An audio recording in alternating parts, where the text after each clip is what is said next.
सवितुर्दुरितानि परासो भद्रं कन्यासो ॐ भूर्भुवस्वः तत्सवितुर्वरेण्यं भर्गो देवस्य धीमहि धियो यो नः प्रचोदयात्।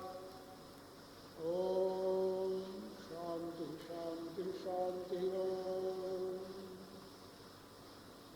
श्रीराम जय जय राम। भगवान श्री राम की करुणा आप सभी के लिए सदैव कल्याण का सृजन करती रहे, यह मेरी आंतरिक शुभकामना। मैं इस ज्ञान सत्र में आप लोगों को राम कथा सुना रहा हूं। राम कथा के आदि प्रवर्तक भगवान शंकर है और शंकर के ही कृपा भाजन महात्मा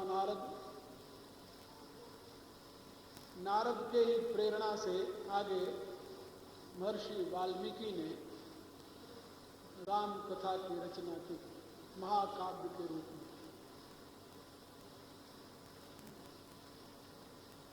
शिव रचित रामचरितमानस को भगवान शंकर ने अपनी परम प्रिया उमा को सुनाया और फिर भगवान शंकर ने ही लोमश ऋषि को यह राम तत्व प्रदान किया। लोमश ऋषि के अनन्य चरणानुरागी शिष्य भुषुंडी जी ने उनसे उस राम कथा को ग्रहण किया और फिर भुषुंडी ने अपने प्रिय शिष्य याज्ञवल्क्य को वह कथा प्रदान की। याज्ञवल्क्य से भरद्वाज ऋषि ने प्रार्थना करके उस राम कथा को सुना। ये राम कथा की परंपरा अनेक रूपों में हमें पढ़ने को मिलती है। मैं यहाँ पर आप लोगों को बता रहा था, कल भी बताया था कि भगवती सती राम के दिव्य लीला को देख करके विमोहित हो गई और उनको संशय हुआ। वह संशय भ्रम में परिणित हो गया। संशय और भ्रम में क्या अंतर होता है, इसको जरा सा आप समझ लें। जहाँ दो कोटि का ज्ञान होता है, ऐसा है कि ऐसा है, उसको संशय कहते हैं। और जहाँ विपरीत ज्ञान होता है, नहीं ऐसा ही है, उसको भ्रम कहते हैं। और इस भ्रम में कारण होता है मोह। संशय में दुविधा कारण होती है, अज्ञान कारण होता है, लेकिन भ्रम में मोह कारण होता है। तो पहले तो सती को संशय हुआ, लेकिन वो संशय धीरे धीरे भ्रम में परिणित हो गया और भगवान सर्वेश्वर के कहने से भी वो भ्रम उनका नहीं गया।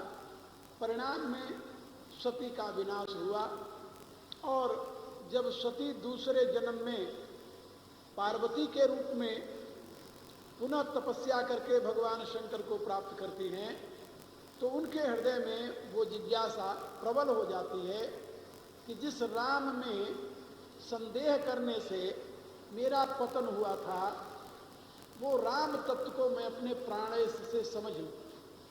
और इसी भावना से भगवती उमा ने अपने प्राणेश्वर के चरणों में सर रख करके प्रणाम किया और उनसे प्रार्थना की कि आप मुझे राम तत्व का उपदेश कर दें, जिससे राम के विषय में जो मेरा मोह है, भ्रम है, संशय है, वो सदा के लिए समाप्त हो जाए।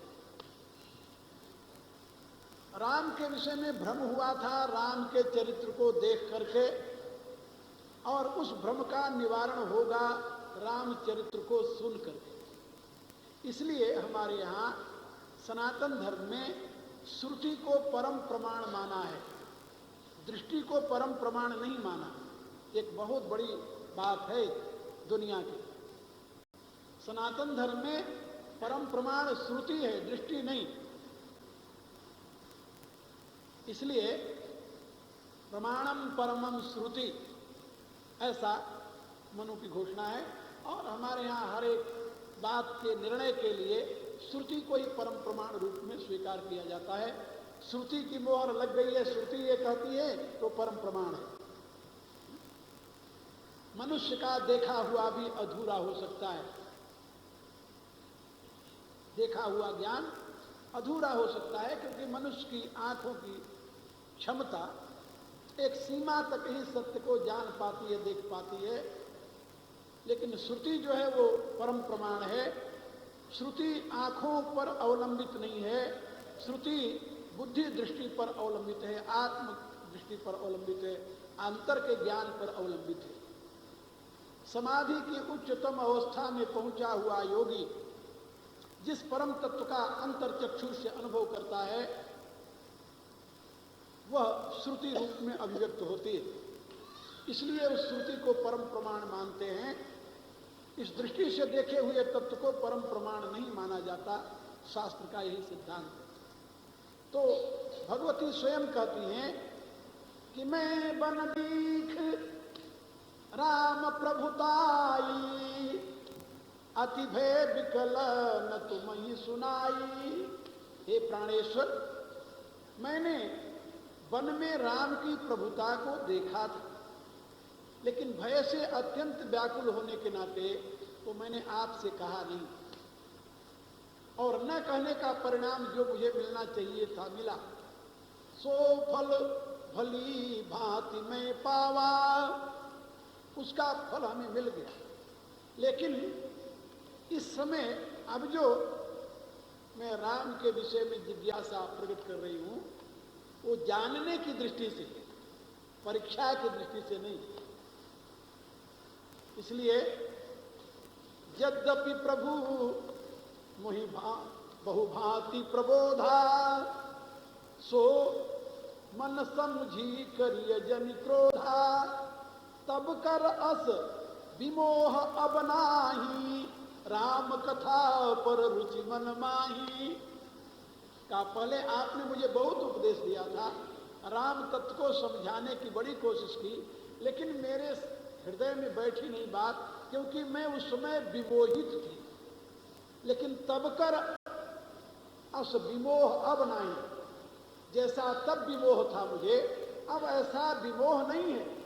अब तो राम कथा पर रुचि मनमाही, मेरे अंतर की रुचि है कि मैं आपसे राम तत्व को समझूं। इसलिए मैं प्रार्थना कर रही हूं कि प्रभु मुझे जिस प्रकार से मेरा ये मोह चला जाए, भ्रम चला जाए, वो राम कथा आप मुझे सुना। बड़ी विनम्रता के साथ यहाँ पर भगवती ने अपनी जिज्ञासा प्रकट की है। इसके विषय में 2-3 दिन तक मैंने आप लोगों को ये बात सुनाई है। अब आज आगे की कथा सुना रहा हूं। प्रश्न उमा के सहज सुहाए। उमा का प्रश्न बहुत ही सहज और सुंदर है, इसलिए भगवान शंकर को बहुत प्रिय लगा, बहुत प्रिय लगा। और उन्होंने उमा की प्रशंसा करते हुए कहा, धन्य धन्य गिरिराज कुमारी, तो ही समान नहीं को उपकारी। पूछे रघुपति कथा प्रसंगा, सकल लोक जग पावनी गंगा। हे गिरिराज कुमारी, तुम धन्य हो, तुम्हारे ऐसा दुनिया में कोई धन्य जीवन वाला व्यक्ति नहीं है, क्योंकि तुम सबसे महान परोपकारी हो, और परोपकार के लिए ही तूने मुझसे ये राम की चर्चा पूछी है, राम के विषय में संदेह प्रकट किया है। लेकिन तुम्हारे हृदय में राम कृपा के पार्वती सपने तव मन माही, शोक मोह संदेह भ्रम मम विचार कछु नाही। मेरे विचार से भगवान श्री राम की कृपा की तुम भाजन हो,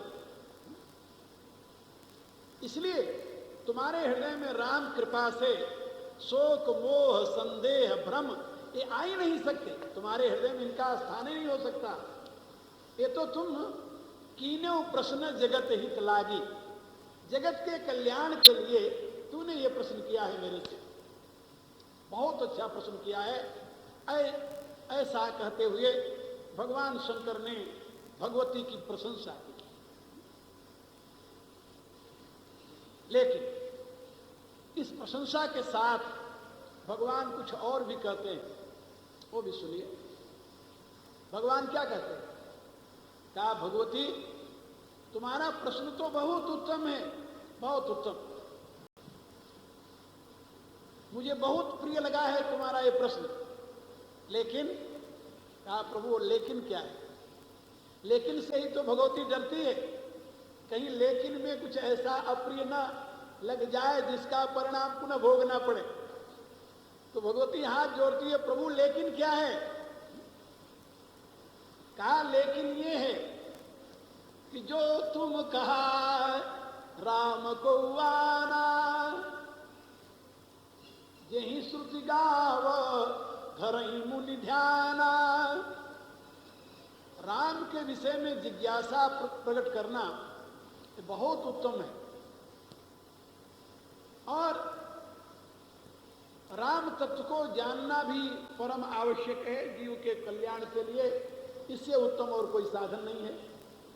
लेकिन एक बात नहीं मोहि सुहानी, तुम्हारा प्रश्न तो बहुत उत्तम है, लेकिन तुम्हारी एक बात मुझे अच्छी नहीं लगी। यद्यपि मोह बस कहू भवानी, और वो बात तूने मोह के वशीभूत होकर कहा है। कहा, भाई अभी तक तो कह रहे थे शोक मोह संदेह भ्रम मम विचार कछु नाही। राम की कृपा से तुम्हारे हृदय में शोक मोह संदेह भ्रम है ही नहीं। अब मोह कहां से आ गया जो भगवान शंकर कह रहे हैं? ये मोह कहां से आया? कहा कि प्रश्नकर्ता की बात सुन करके, जैसे रोगी की बात सुन करके यदि वैद्य ये कह दे कि भाई रोग तो तेरा असाध्य है और मुश्किल है बचना, लेकिन मैं कोशिश करूंगा, तो रोगी यदि मरने वाला ना हो तभी मर जाएगा। मनोवैज्ञानिक ये दृष्टिकोण है। इसलिए रोगी अपने रोग की जब बात कहे तो कहे, हाँ ये तो कोई बहुत बड़ा रोग नहीं है, ऐसे तो मैंने बहुत रोग ठीक किए हैं, इसलिए तुम घबराओ नहीं। तो यदि मरने वाला होगा तब उसको ढाढ़स बच जाएगा कि नहीं मैं जी सकता हूं, आत्मबल बढ़ेगा। तो ये मोह जो है ये बौद्धिक रोग है, बौद्धिक रोग। हमारे यहां शास्त्र में 3 प्रकार के रोग बताए गए हैं, शारीरिक, मानसिक और बौद्धिक। शारीरिक रोग तो आप लोग जानते हो, शरीर में किसी प्रकार का रोग हो सकता है। मानसिक रोग से भी आप लोग परिचित हो। मानसिक रोग जिसको आजकल की भाषा में, अंग्रेजी में उसे डिप्रेशन कहते हैं। डिप्रेशन हो गया इनको, ये मानसिक रोग है। तनाव हो गया, ये भी मानसिक रोग है। भय बैठ गया अंदर, ये भी मानसिक रोग है। कई प्रकार के मानसिक रोग होते हैं, और उन रोगों के लिए यद्यपि कोई इलाज नहीं है इस प्रकार का, लेकिन फिर भी डॉक्टरों के यहाँ कुछ दवाइयाँ जरूर होती हैं, चाहे वो मन बहलाने के लिए ही क्यों न हो। शारीरिक रोग के लिए भी कुछ इलाज होता है। लेकिन एक तीसरा रोग है जिसे बौद्धिक रोग कहते हैं। बौद्धिक रोग वो बड़ा भयंकर रोग है, और आपको जानकर आश्चर्य होगा कि उस बौद्धिक रोग का पता केवल भारतीय मनीषियों ने ही लगाया है, भारतीय ऋषियों ने ही खोजा है उसे। दुनिया में उसके लिए कहीं स्थान नहीं है। पश्चिम के लोग नहीं जानते कि बौद्धिक रोग होता है, उनकी पकड़ केवल मानसिक रोग, फिजिकल एंड मेंटल डिजीजेस, बस, इससे आगे नहीं। They don't know there is a intellectual disease too, and that is more dangerous than physical and mental diseases. इसका उन्हें पता नहीं।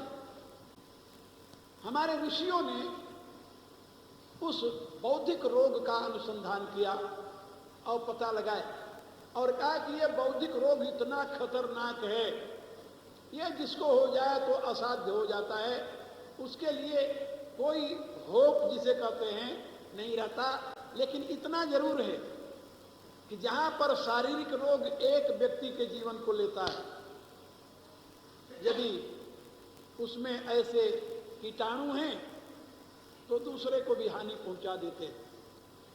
मानसिक रोग भी एक व्यक्ति को पीड़ित करता है, हो सकता है किसी 2-4 को और पीड़ित कर दे। बौद्धिक रोग इतना खतरनाक है कि वो तो हजारों लोगों को, लाखों लोगों के जीवन के लिए अभिशाप बन जाता है। एक बौद्धिक रोगी जिसका नाम था दुर्योधन, उसके नाते 60 करोड़ 1,40,024 लोग महाभारत युद्ध में मारे गए, एक बौद्धिक रोगी के नाते। बड़ा खतरनाक रोग है कि बौद्धिक रोग बड़ा भयंकर है। इसके लिए कोई इलाज नहीं है, ला इलाज। कहा बिल्कुल ला इलाज है, तो सीधा जी ने कहा बिल्कुल ला इलाज है। मूर्ख हृदय न चेत, जो गुरु मिलई बिरई शिवा, फूलई फलई न बेत, यद्यपि सुधा बरसई जलन। उन्होंने कहा कि ये बहुत खतरनाक है, यदि किसी अधिकारी को प्राप्त हो जाए फिर तो वो सर्वनाश कर देता है। अनधिकारी कोई सामान्य व्यक्ति को हो जाए तो अपना विनाश तो कर ही लेगा। इस बौद्धिक रोग का नाम है मोह, याद रखो। और तुलसीदास जी की घोषणा रामायण में तो यहां तक है कि यही विधि सकल जीव जग रोगी। काहे जो अनेक प्रकार की योनियों में भटकने की यातना हम भोग रहे हैं, ये बौद्धिक रोग का परिणाम है। क्या समझे? ये जो जन्म और मरण के चक्र के प्रवाह में हम बह रहे हैं, अनेक प्रकार की योनियों की यातना भोगते हैं, ये किसका परिणाम है? ये बौद्धिक रोग का परिणाम है। बौद्धिक, यदि बौद्धिक रोग से हम मुक्त हो जाएं तो ये यातना से हम बच जाएं। शारीरिक रोग तो केवल शरीर के रहते यातना देता है, मानसिक रोग भी शरीर के रहते यातना देता है, लेकिन बौद्धिक रोग शरीर के छूटने पर भी यातना में वो प्रवेश करा देता है, उसकी यातना से मुक्ति नहीं मिलती। याद रखो, इतना भयंकर रोग है। और वह बौद्धिक रोग जिसे हो जाए, यदि अधिकार प्राप्त है तो दुर्योधन के समान वो करोड़ों के जीवन की बलि चढ़ा देता है। इस युग में भी आप देखें नहीं, आपके सामने पश्चिम का उदाहरण, मिडिल ईस्ट का, एक इस रोग से महापीड़ित व्यक्ति नाम था जिसका खुमानी, ईरान में हो, अपने ही लाखों लोगों को उसने मरवा दिया, अपने लोगों को। आपको ये जानकर हैरानी होगी, 2000 प्राध्यापक, प्रोफेसर जिसे कहते हैं हमारी भाषा में प्राध्यापक, 2000 प्रोफेसर ऐसे सड़क के ऊपर खड़ा करके एक साथ मरवाया था उसने, 2000 प्रोफेसर, क्योंकि वो इस्लाम के खिलाफ आवाज उठाने वाले थे। अपने देश के बड़े बड़े योद्धा, एक्सपीरियंस हैं, जो जनरल और कर्नल और क्या क्या थे, उनको ऐसे लाइन में लगवा कर मरवा दिया। अपने देश का ही सर्वनाश किया उसने, खुमानी। और एक उसके बाद में उसका दूसरा भाई सद्दाम, आप देख रहे हो, हजारों लोगों की बलि चढ़ा दी और बिना मतलब उसे मिला क्या? कुछ नहीं। और ऐसा क्यों किया? केवल वही बौद्धिक रोग का जो सबसे प्रत्यक्ष लक्षण है, हर एक रोग का लक्षण होता है। जैसे आपके शरीर में कोई मल विजातीय तत्व भर जाए तो वो आपके शरीर के जो जीवाणु हैं उस विजातीय तत्व को निकालने के लिए वो सक्रिय हो जाते हैं, और सक्रिय होने से आपके शरीर की में हीट बढ़ जाती, हीट, जिसको आप ज्वर कहते हैं। ज्वर स्वयं में रोग नहीं कोई, ये बात समझे। आयुर्वेद की दृष्टि से ज्वर स्वयं में कोई रोग नहीं है। जब मनुष्य के शरीर में कोई विजातीय तत्व बढ़ जाता है तो उस विजातीय तत्व को बाहर फेंकने के लिए उसके शरीर के जो जीवाणु हैं वो एक्टिव हो जाते हैं। प्रोटेक्टिव जो यानी सेल्स है, जो प्रोटेक्टिव सेल्स हैं आपके शरीर में, वो फाइटर जो हैं वो सक्रिय हो जाते हैं, और जब वो पूर्ण रूप से सक्रिय होते हैं तो शरीर में हीट पैदा हो जाती है, एक्स्ट्रा हीट जिसे कहते हैं, उसका नाम है ज्वर। वो एक्स्ट्रा हीट का नाम ज्वर। आयुर्वेद में उसी का इलाज होता है, और इसमें भी एलोपैथिक में भी उसी का इलाज होता है। तो जो विजातीय परमाणु आपके शरीर में हैं उनको नष्ट करने के लिए एलोपैथिक में तो ये हिसाब है कि जो लड़ रहे हैं उनको, जिससे लड़ रहे हैं उनको, दोनों को नाश कर दो। ऐसा ड्रग दो जिससे जो लड़ रहे हैं वो भी मर जाए और जो जिससे लड़ रहे हैं वो भी मर जाए। जब दोनों मर जाएंगे तब यानी थीसिस और एंटीथीसिस, और जब दोनों समाप्त हो जाएंगे तब सिंथेसिस का जन्म होगा। धीरे धीरे आप स्वस्थ हो जाओगे। ये तो है पश्चिम की दवा का परिणाम। हमारे यहाँ आयुर्वेद में कहा गया कि नहीं, ऐसी दवा दो जिससे जो फाइटर फोर्स है उनको ताकत मिले और जो विजातीय तत्व है कमजोर हो जाए। आयुर्वेद की ये फिलॉसफी है, ये थ्योरी है। तो फाइटर फोर्स को शक्ति देने के लिए दवा दी जाती है आयुर्वेद में। इसलिए वो फाइटर फोर्स जितना ताकत होगा, पकड़ेगा धीरे धीरे, उतने ही वो नष्ट होते जाएंगे। तो जहां पर एलोपैथिक ने दोनों को खत्म करके यानी सिंथेसिस पैदा होने के लिए टाइम दिया है, और उसका परिणाम अलग भी हो, क्योंकि जो प्रोटेक्टर थे वो भी कमजोर, वो भी नष्ट हो गए हैं, जिनसे लड़ रहे थे वो भी नष्ट हो गए, तो एक तीसरा रोग तो और पैदा होगा ही वहां पर। इसलिए उसको कहते हैं कि एलोपैथिक दवा के विपरीत एक तीसरे रोग को जन्म दे दिया उसने, क्योंकि शरीर की स्ट्रेंथ कम हो गई, फाइटर फोर्स समाप्त हो गया। लेकिन आयुर्वेद में फाइटर फोर्स को शक्ति प्रदान करने के नाते वो डिजीज, वो जो विजातीय तत्व था वो तो नष्ट हो गया, लेकिन दूसरा रोग पैदा होने की संभावना अब नहीं रही, क्योंकि विजातीय तत्व नष्ट हो गया है और शरीर के प्रोटेक्टर जो हैं वो अधिक बलवान हो गए हैं। ये बात समझे। इतना अंतर है अपने भारतीय आयुर्वेद में और एलोपैथी में। लेकिन अब दुनिया को इससे कुछ लेना देना नहीं, उसे तो चाहिए कि जल्दी फिर बुखार उतर जाए उसका, बस है। ये तो मैंने उदाहरण दिया। इसी रूप से जैसे ज्वर जो है वो स्वयं में रोग नहीं है, रोग का अंग्रेजी में उसे सिम्टम कहते हैं, लक्षण है, इंडिकेटर। वो बताता है कि अंदर कोई विजातीय तत्व आ गया है। ये रोग तो अंदर है, ज्वर तो उसका परिणाम है। इसी रूप से ये जो मोह है, मोह बौद्धिक रोग जो है, तो बौद्धिक रोग का परिणाम क्या है जिससे पता चले कि ये बौद्धिक रोग से हो गया है, तो उसको अंग्रेजी में कहते हैं ईगोटिज्म। क्या समझे। और हमारी भाषा में क्या कहते हैं, अहंकार। और जब अहंकार रूपी बौद्धिक रोग होता है तो भगवान ये किसी के अहंकार को बर्दाश्त नहीं करते। भगवान क्या खाते हैं, कहा अहंकार। भगवान का यही आहार है। एक बार एक राजा ने अपने मंत्री से पूछा कि तुम भगवान में विश्वास करते हो? बोले करता हूं। क्या तुम्हारा भगवान कहां रहता है, क्या करता है और क्या खाता है? जो कोई सत्ता है तो कहीं रहती होगी, कहां रहती होगी तो वो कुछ करती भी होगी, और करती होगी तो कुछ खाती पीती भी होगी। बोले हाँ। अब वो बेचारे मंत्री के पास कोई उत्तर नहीं था इसका, क्या बताओ भगवान कहाँ रहता है, क्या करता है, क्या खाता है। उदास होकर आया, अपने घर में बैठा हुआ, वहां से निकल गया जंगल में, एकांत में कुएं पर बैठकर सोचने लगा। राजा ने ऑर्डर दिया कि या तो तुम हमें इसका सही उत्तर दो और या तुम आज से भगवान को मानना बंद करो, और यदि दोनों में से एक नहीं करते तो इसके परिणाम में तुम्हारी जो दुर्गति होगी तुम उसके जिम्मेदार होगे। अब मंत्री बड़ा दुखी हुआ, वो विचार करने लगा कि भाई इसका सही उत्तर क्या है। वो जाकर बैठ गया, एक कुएं पर बैठा हुआ चिंतन कर रहा था। एक लड़का कहीं से आ गया, छोटा सा बालक था।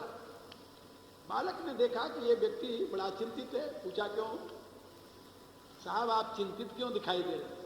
उसने इशारा किया कि बच्चे तुम जाओ, तुम क्या करोगे?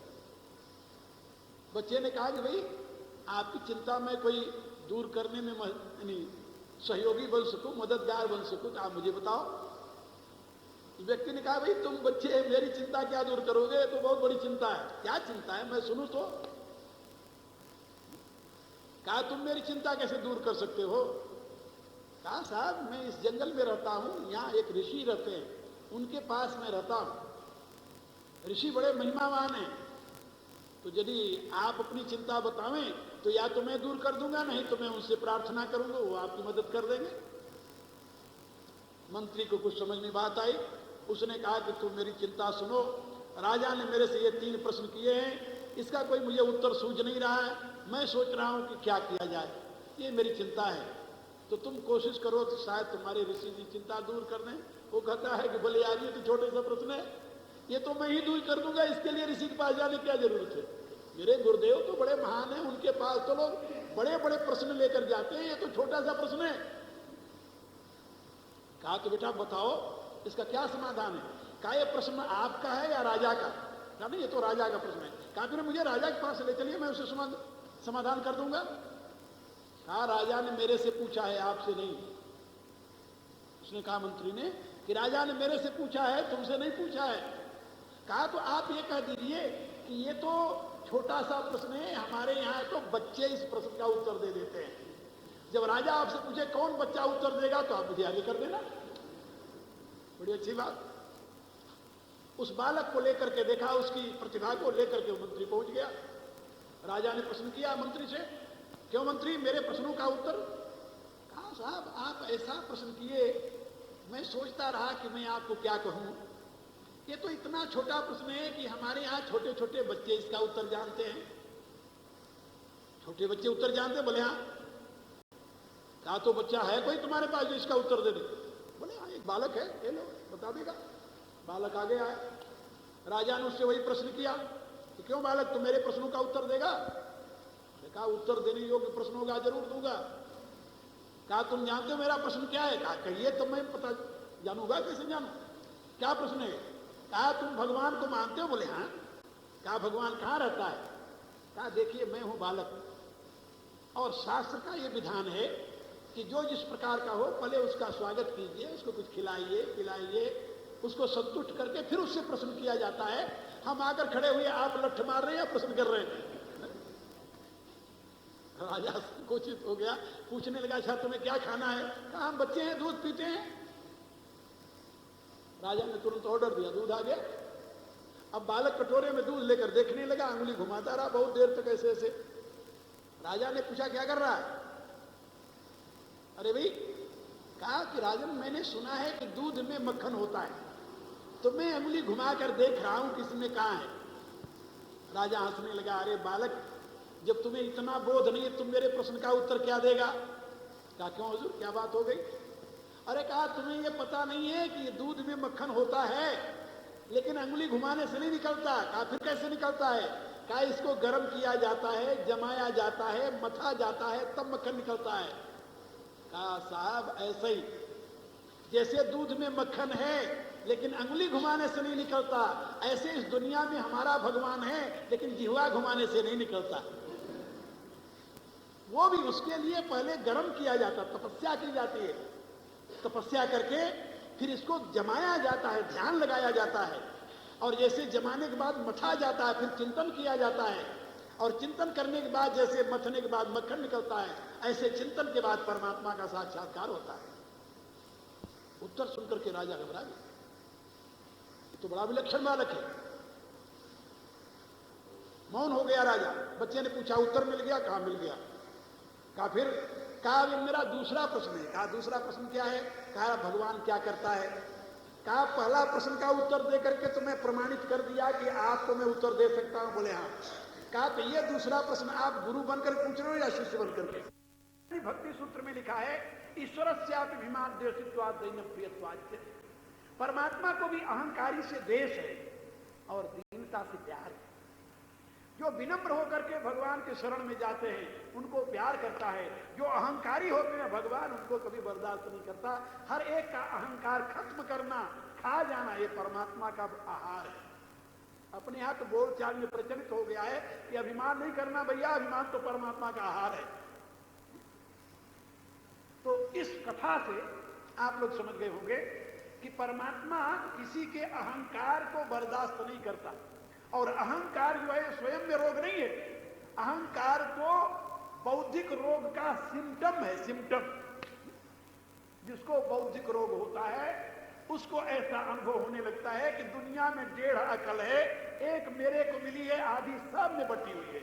इसलिए जो मैं जानता हूं वही पर्याप्त है, हमें क्या करना दूसरे से जानकर। ये बौद्धिक रोग है। बौद्धिक रोग बड़ा भयंकर है। बौद्धिक रोग होता है कि कभी दूसरे की बात नहीं सुनता। आप देखिए, यही भगवती उमा जब सती रूप में थी तो ये शास्त्र कहता है कि ये सती उमा एक ही है और ये कौन है? बुद्धि स्वरूपिणी। और इनको ये था कि ज्ञान, मैं तो बुद्धि स्वरूपा हूं, मेरे को किसी से सुनने, सत्संग करने, विचार करने, बैठने इसकी क्या जरूरत है? भगवान शंकर स्वयं सर्वेश्वर सर्वज्ञ होते हुए कुंभज ऋषि के पास जाते हैं। एक बार त्रेता युग माही शंभु गयऊ कुंभज ऋषि पाही। स्वयं भगवान शंकर कैलाश से चल करके और कहां गए? अगस्त ऋषि के आश्रम में। जानते हो अगस्त ऋषि का आश्रम कहां है? मद्रास से करीब 100 मील दूर पड़ता है अगस्त आश्रम। वहां की पहाड़ियों में तो एक लिखी। भगवान कैलाश से, हिमालय से चल करके वहां गए सत्संग सुनने। अगस्त जी के आश्रम में संग सती जग जननी भवानी पूजे ऋषि अखिलेश्वरी जानी। साथ में सती जी भी गई, लेकिन जब सत्संग होने लगा तो सती जी वहां सत्संग में नहीं बैठे। तुलसीदास जी क्या लिखते हैं? मुनि पूछी हरि भगति सुहाई कही शंभु अधिकारी पाई। मुनि ने भक्ति के विषय में पूछा, भगवान शंकर ने उनको बताया। और राम कथा मुनिवर जब खानी, और श्रेष्ठ मुनि, मुनियों में श्रेष्ठ कुंभज ने राम की कथा का वर्णन किया, लेकिन सती सुनने नहीं बैठी। तुलसीदास जी साहब शब्दों में लिखते हैं कि वो कथा सती ने नहीं सुना। सुना किसने? सुनी महेश परम सुख मानी। कहा सती जी कहां गई थी? कहा सती जी आश्रम में रहने वाले मृगों को, पक्षियों को, फलों को, फूलों को, पत्तों को, वहां की हरियाली को, सौंदर्य, उसको देख रही थी। क्यों राम कथा में क्यों नहीं बैठे? कहा इसलिए कि उनको था कि मैं तो सर्वज्ञ हूं, मुझे किसी कथा सुनने की क्या जरूरत है। कथा की उपेक्षा की। यदि कथा सुन ली होती वहां पर तो उनको अपनी दुर्गति, उस दुर्गति को प्राप्त न होना पड़ता जो हुआ, क्योंकि फिर राम तत्व का बोध हो जाता। लेकिन कथा नहीं सुना। भगवान शंकर तो सुने, कहत सुनत रघुपति गुण ग्रामा। भगवान शंकर भगवान श्री राम के महिमा में, आनंदमय स्वरूप को, चरित्र को, नाम रूप लीला धाम को वहां पर सुनते रहे, लेकिन सती कभी कथा में भाग नहीं। और उसका परिणाम जो हुआ वो आप जानते हो, उसको मैं सुना चुका हूं। इन सबको अपने दिमाग में लाकर अब उस बौद्धिक रोग से मुक्त हुई वही सती उमा के रूप में प्रभु को प्रणाम करते हुए प्रार्थना करती हैं कि अब उस राम तत्व को मुझे बता दीजिए। लेकिन इतना प्रश्न वहां भी है कि जो नृपतन है तो ब्रह्म किमी नारी विरह मति भोरी, देख चरित महिमा सुनत भ्रमित बुद्धि अति मोरी। इसलिए प्रभु जब अनीह व्यापक बुझ को कहू बुझाए नाथ मोहि सोऊ। यदि उस दशरथ नंदन से भिन्न और कोई सर्वव्यापी अनीह विभु परमात्मा राम हो तो उस तत्व को मुझे समझा दीजिए, क्योंकि वो दशरथ नंदन राम ब्रह्म हो, ब्रह्म राम बन जाए, राजकुमार बन जाए, ये तो मेरी समझ में आता नहीं। तुलसीदास जी लिखते हैं, प्रश्न उमा के सहज सुहाए, छल विहीन सुनि शिव मन भाए। श्री रघुनाथ रूप पुर आवा, परमानंद अमित सुख पावा। भगवान शंकर गदगद हो गए प्रश्न सुन करके, और सती की पार्वती की प्रशंसा की। लेकिन प्रशंसा के बाद उन्होंने एक बात जो कही कि भगवती तूने प्रश्न तो बहुत अच्छा किया है, बहुत अच्छा प्रश्न किया है, लेकिन एक बात नहीं मोहि सुहानी, यद्यपि मोह बस कहूं भवानी। एक बात मुझे अच्छी नहीं लगी, लेकिन मैं क्षमा कर रहा हूं इसलिए कि तुम मोह के वशीभूत होकर कहा है।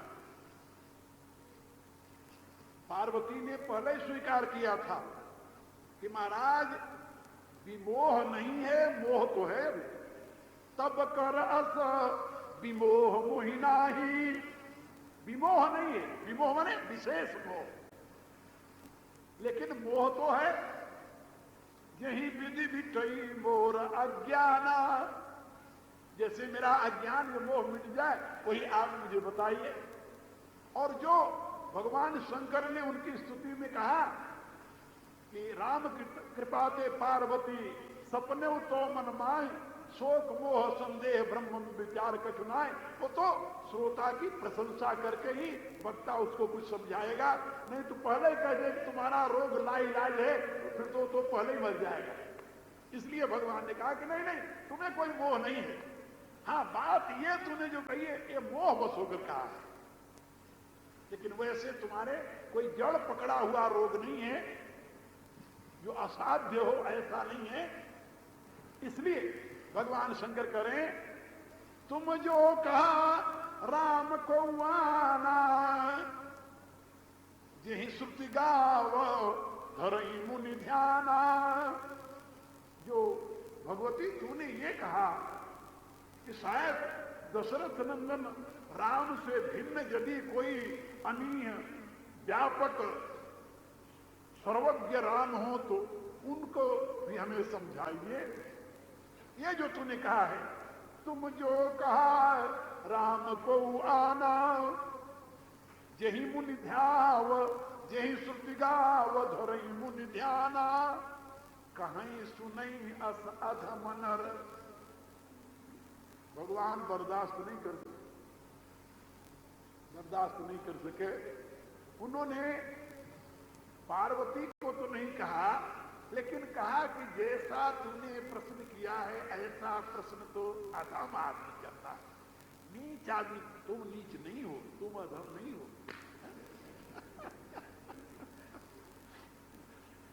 ये भी कहने का तरीका। ऐसा प्रश्न तो कहीं सुनई अस अधम नर, ग्रसेज मोह पिशाच। मोह रूपी पिशाच जिनको ग्रस लिया है, ऐसे अधम श्रेणी के मनुष्य इस प्रकार का प्रश्न करते हैं जैसा प्रश्न तूने किया। इसका अर्थ क्या हुआ? इनडायरेक्टली तुम नहीं हो ऐसे, तुम्हें वो रोग नहीं है, लेकिन जो उस रोग से पीड़ित होते हैं वो ऐसी बात करते हैं, उनके सिम्टम्स हैं। पाखंडी हरिपद विमुख जाने झूठ न साथ। ऐसे अधम नर जो हैं वो पाखंडी होते हैं, वो भगवान से विमुख होते हैं, उनको सत्य और असत्य का कुछ बोध नहीं होता।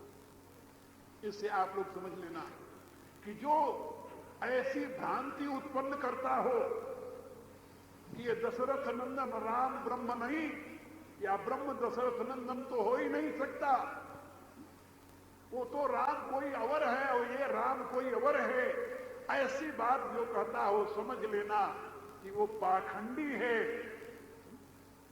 पाखंडी माने परमात्मा का ही खंडन करने वाला। पा माने परमात्मा, पा माने रक्षक, पा माने रक्षक परमात्मा। कि पा धातु है, रक्षणे धातु है, इसी से पिता शब्द बनता है, पति शब्द बनता है। और हमारे यहां जहां पर पा खंड ये दो शब्द प्रयोग किए जाते हैं, वहां पा कहते हैं परमात्मा को, वही पिता है, वही पति है, वही रक्षक है। और उस तत्व का जो खंडन करता है उसको कहते हैं पाखंडी, परमात्मा के तत्व का खंडन करने वाला। और पा माने धर्म भी होता है, क्योंकि धर्म ही पिता है, धर्म ही रक्षक है, वो भी परमात्मा स्वरूप है, इसलिए धर्म का खंडन करने वाला। तो जो परमात्मा का खंडन करे, धर्म का खंडन करे, परमात्मा ज्ञान वेद है, इसलिए वेद के खंडन करने वाले को भी पाखंडी कहते हैं। तो जो वेद का खंडन करे, धर्म का खंडन करे, वेद और धर्म के मूल स्रोत परमात्मा का खंडन करे, उसे पाखंडी कहते हैं। ये पाखंड शब्द जो है संस्कृत में एक बहुत बड़ी गाली समझ, गाली। ये पाखंडी वेद विरुद्ध, धर्म विरुद्ध और ईश्वर विरुद्ध को पाखंडी कहते हैं। तुलसीदास यहां लिखते हैं कि कहीं सुनई अस अधम नर ग्रसे ये मोह पिशाच। मोह रूपी पिशाच से जो लोग ग्रसित हैं, ऐसे अधम नर पाखंडी हरिपद विमुख जाने झूठ न साच। जो सत्य और असत्य के विषय में कुछ नहीं जानते, जो परमात्मा से विमुख हैं, जो धर्म का, ईश्वर का, वेद का खंडन करने वाले हैं, ऐसे लोग ही ऐसी बात करते हैं जैसी तूने पूछा है। तुम जो कहा राम को आना, अज्ञ अको विद अंध अभागी। आगे अभी इतना कहकर संतुष्टि नहीं हुई ना, ना, और भी उनकी स्थिति का वर्णन कर रहे हैं। ऐसा कौन कहता है? कहा अज्ञ अकोविद अंध अभागी, जिसके ज्ञान वैराग्य रूपी नेत्र दोनों ही नहीं हैं, ऐसे जो ज्ञान दृष्टि से अंधे हैं, जो अज्ञानी हैं, जो अविचारी हैं। अज्ञ माने अज्ञानी, अकोविद माने अविचारी, अचिंतक, अमननशील। अज्ञ अकोविद अंध अभागी। अंध माने जिनको ज्ञान वैराग्य रूपी नेत्र नहीं है, अंतर की दृष्टि से रहित, जो भाग्यहीन है। अज्ञ अकोविद अंध अभागी, काई विषय मुकुर मन लागी। और ये विषय रूपी काई जिसके मन रूपी दर्पण के ऊपर छा गई। मन दर्पण है, आप लोग सुनते हो ना भजन, तेरा मन दर्पण कहलाए। तो ये मन जो है दर्पण है, ये दर्पण है, मन रूपी दर्पण के ऊपर जिसके विषय की काई लग गई है। काई माने गंदी, ये गंदगी लग गई है। काई विषय मुकुर मन लागी, लंपट कपटी कुटिल विशेषी। सपने संत सभा नहीं देखी, कहीं पे वेद असम्मत बानी। जिनके सूझ लाभ नहीं हानि, बड़ी गालियां दी, बड़ी गालियां, बड़े कटुवचन कहे भगवान। ये सब कौन कह रहा है? भगवान शंकर। तुलसीदास जी तो कह रहे हैं भाई भगवान शंकर ने जो पार्वती को कहा वही मैं कह रहा हूं मैं नहीं कह रहा किसी को कुछ।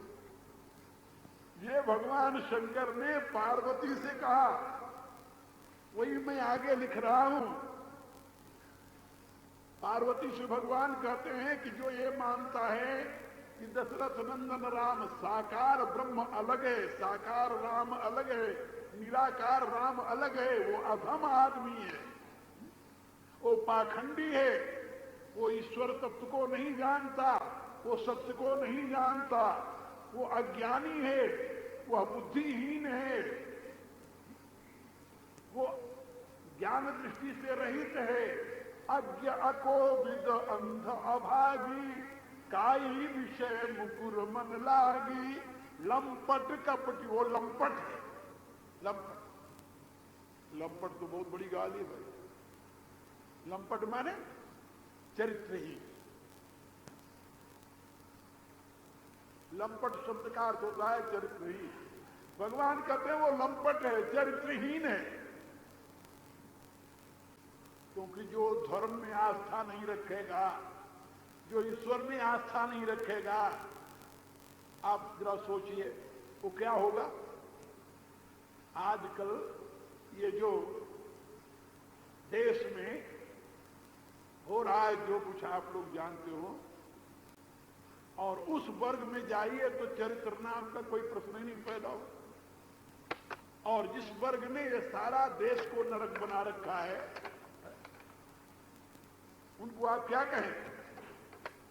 क्योंकि जहां सच्चरित्र होगा वहां ये पतित विचार नहीं उदय हो सकते। पतित विचार का मूल स्रोत ही चरित्रहीनता है, याद रखो। इसलिए तुलसीदास जी कहते हैं लंपट कपटी कुटिल विषेठी। जो लंपट हैं, जो कपटी हैं, जो कुटिल हैं, विशेष रूप से सपने संत सभा नहीं देखी, जो सपने में भी कभी सत्संग में बैठने का सौभाग्य प्राप्त नहीं करते। कहीं पे वेद असम्मत वाणी, वही ये कहते हैं कि ये तो वेद विरुद्ध है। वेद में ऐसा नहीं लिखा है कि परमात्मा निराकार से साकार होता है। ऐसा लगता है कि जैसे सारा वेद इनके घट में ही समाया हुआ है। कहीं ते वेद असम्मत वाणी, जिनके सूझ लाभ नहीं हानि। जिनको हानि लाभ नहीं सूझता वही ऐसी बात कहते हैं कि ये वेद से सम्मत नहीं है। यहां तक तुलसीदास जी ने पार्वती को माध्यम बना करके राम के विषय में तात्विक शंका उत्पन्न करने वाले, शंका नहीं बल्कि विमोह उत्पन्न करने वाले व्यक्ति के प्रति ये शब्द कहे। क्योंकि परमात्मा की महिमा, परमात्मा का स्वरूप, परमात्मा का चरित्र ये भगवान शंकर से अधिक कौन जान सकता है। इसलिए तुलसीदास जी ने अपनी रामायण की रचना में जहां पर प्रथम वक्ता के रूप में याज्ञवल्क्य को बैठाया, तो याज्ञवल्क्य जी भारद्वाज से राम कथा नहीं सुनाए बल्कि शिव चरित्र सुनाया। और शिव चरित्र सुनाकर के ये कहा कि ऐसे ही संशय कीन भवानी, महादेव तब कहा बखानी। अब महादेव क्या कहे वो कथा प्रारंभ कर दी। भगवान शंकर पार्वती जी से कर रहे, मुख्य वक्ता भगवान शंकर बन गए। अब सारी रामायण की कथा सुनाने के पश्चात संक्षेप रूप में राम की महिमा गाने के पश्चात तब पार्वती ने प्रार्थना किया कि प्रभु आपकी बात सुनकर मेरा मोह नष्ट हो गया। अब मैं रामचरित्र सुनना चाहती हूं, वो सुनाइए। भगवान शंकर कहते हैं कि रामचरित्र मैं तुम्हें सुनाऊंगा। कौन सा चरित्र सुनाओगे? कहा जो चरित्र भूसुंडी जी ने गरुड़ को सुनाया था, वो चरित्र में अब तुम्हें सुना रहा हूं। ऐसे ही प्रश्न विहंगपति कीन काग समझाई। जैसे तुम मेरे से प्रश्न कर रही हो कि अब हमें रामचरित्र सुनना है, ऐसे विहंगपति ने गरुड़ ने जाकर के काग जी से प्रश्न किया था कि प्रभु अब मैं राम गुण सुनना चाहता हूं, रामचरित्र सुनना चाहता हूं। तो उत्साह में आकर भुसुंडी जी ने जो राम कथा गरुड़ जी को सुनाई, वही राम कथा मैं अब तुम्हें सुनाऊंगा। ये पार्वती जी से भगवान शंकर ने कहा। फिर आगे सारी कथा जो है वो गरुड़ और भुसुंडी संवाद, लेकिन बीच बीच में तुलसीदास जी ने तीनों वक्ताओं को यानी जागृत रखा है। कहीं कठिन प्रश्न जब आ जाता है तो वहां पर भगवान शंकर पार्वती को सतर्क करते हुए अपनी बात कहते हैं। कहीं पर भुसुंडी जी गरुड़ को सतर्क करते हुए अपनी बात कहते हैं। कहीं पर याज्ञवल्क्य जी भरद्वाज को सतर्क करते हुए अपनी बात कहते हैं। कैसे पता चले? वो तो स्पष्ट शब्दों में वहां पर कहा गया है, लेकिन याद रखो जहां पर कर्म की बात आएगी, कर्म प्रधान है आद्याग, वहां के वक्ता याज्ञवल्क्य। जहां भक्ति की प्रधानता की बात आती है, भक्ति प्रधान है,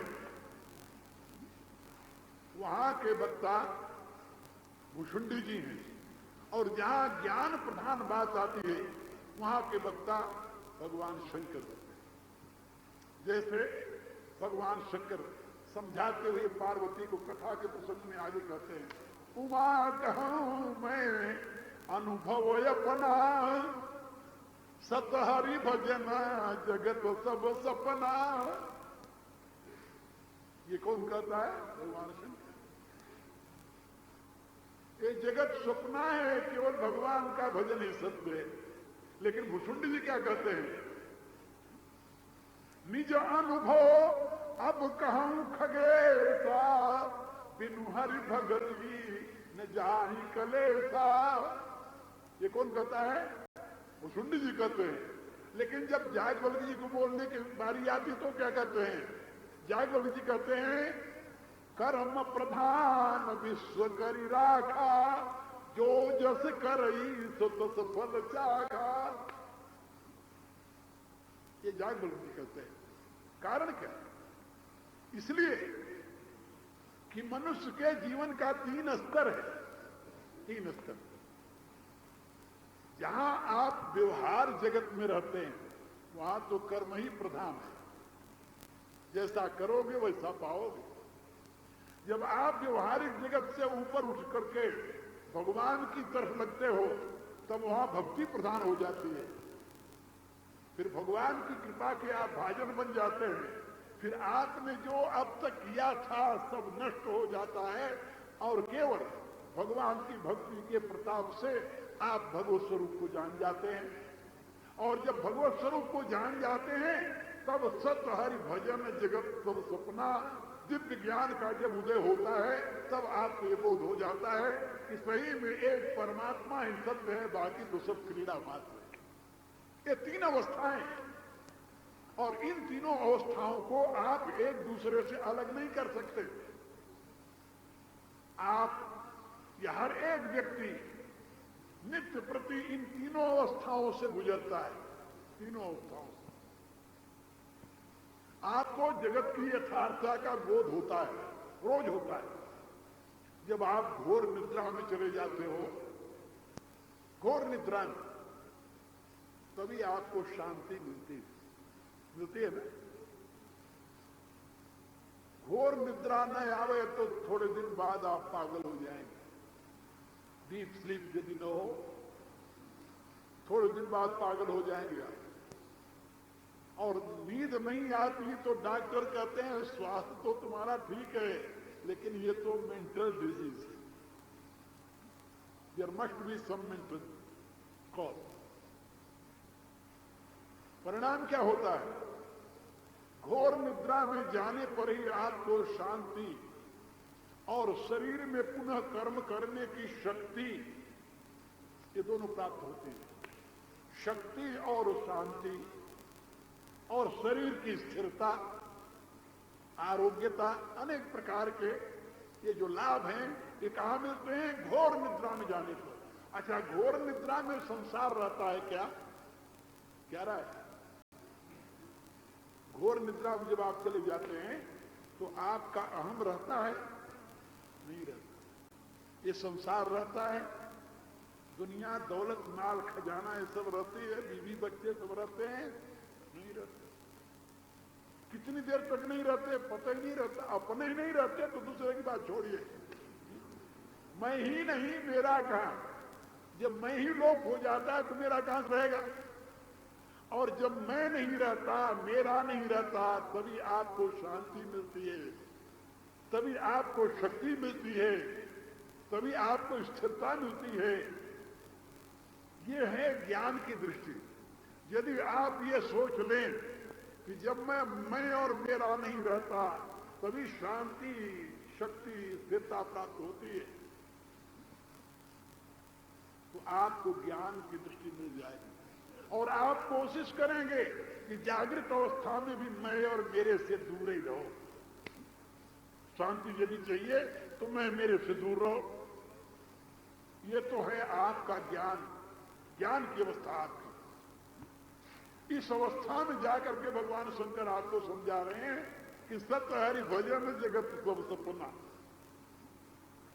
और भुसुंडी जी कहां से समझा रहे हैं? भुसुंडी जी उस अवस्था से समझा रहे हैं कि जहां आप में करने की प्रवृत्ति तो है, आपने दिन में अच्छा काम किया है तो रात में अच्छा सपना देखेंगे, और दिन में बुरे काम किए हैं तो रात में बुरे सपने आएंगे। यदि आपके अंतर में चोर बैठा हुआ है तो आप सोएंगे तो ये देखेंगे कि शायद कोई आ गया और लूट रहा है।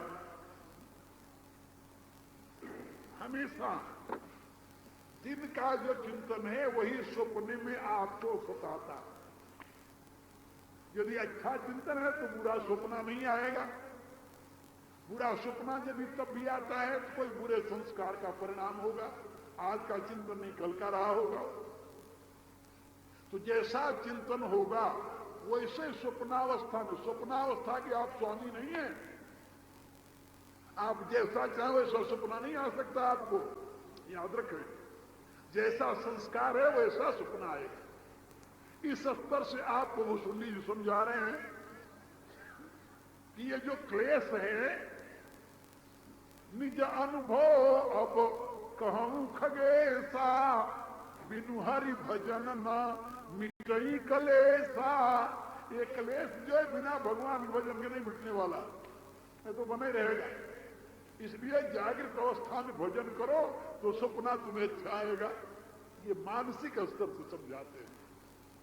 और स्थूल रूप में तो स्पष्ट शब्दों में याज्ञवल्क्य जी समझाई रहे हैं कि कर्म प्रधान विश्व करि राखा, जो जस करई सत सफल जाका। जैसा करोगे वैसा भरो। ये तीनों अवस्थाओं में, जागृत अवस्था में जैसा करोगे वैसा भरोगे। स्वप्नावस्था तुम्हारी जागृत के ऊपर अवलंबित है, लेकिन घोर निद्रा में जाने पर तुम सारे क्लेशों से दूर हो जाते हो, जहां मैं और मेरा नहीं रहता।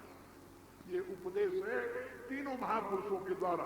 रामायण की कथा इन तीनों सिद्धांतों को साथ साथ लेकर चलती है।